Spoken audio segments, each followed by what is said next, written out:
Hello, everyone. Take a moment today to ask yourself what is the difference between loneliness and being alone?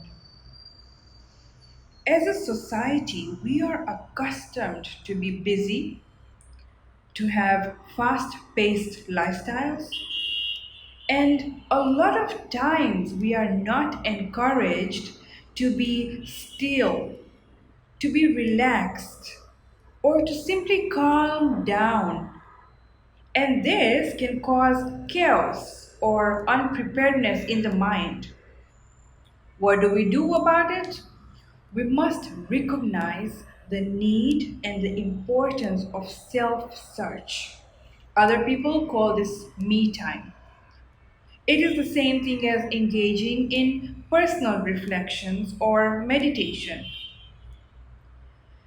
Because each human being is a living soul, and as we know it, a soul exists in every living organism. We must then stop treating ourselves as independent or unique or lonely beings. Instead, we should understand the essence of oneness, togetherness. David Spergel is a lecturer at the Princeton University. In a few of his speeches, he repeats that a lot of questions remain unanswered in today's times. For example, we may be water sources from different parts of the world, but put us together into the river and we will travel and merge into a single ocean. That is the essence of being one with Allah's creation. And such is the pluralistic tradition in Islam.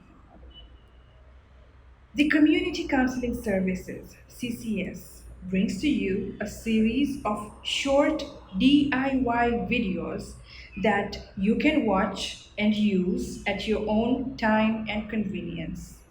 Stay tuned and keep fit, mentally, spiritually, physically fit.